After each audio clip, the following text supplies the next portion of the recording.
start making some money and people start noticing you have a new house, you have a new car, they really start taking a look at what's going on. In fact, it's one of the reasons why in my personal life I'm very low key.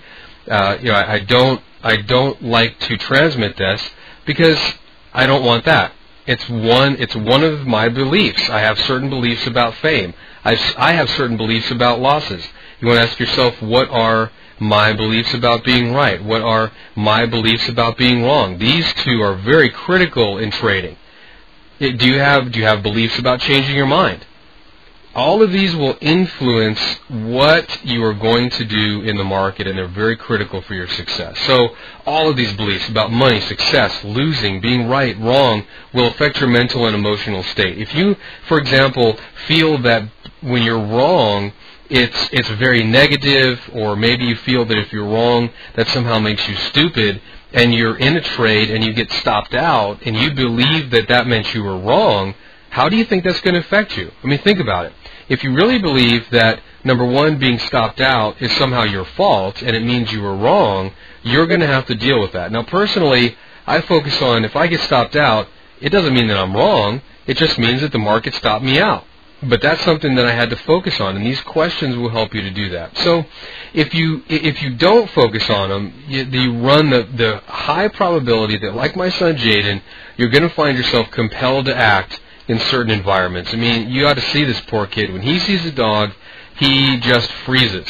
He's no longer what I would say in a conscious state or a zone state. He's not flowing from one moment to the next. He's in fact frozen in time and virtually unable to move, especially if the dog is approaching him, even if it's a friendly dog.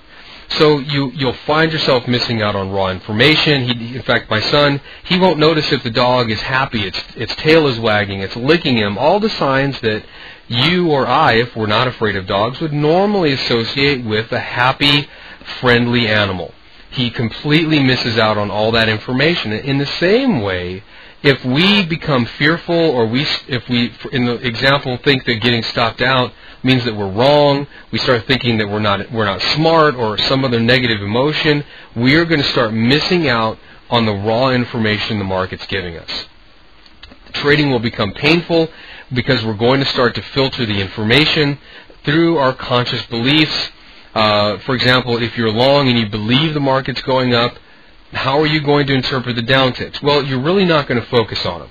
If you're short and you believe the market's going down, how are you going to interpret the upticks? Well, you're not going to believe that the market's going up.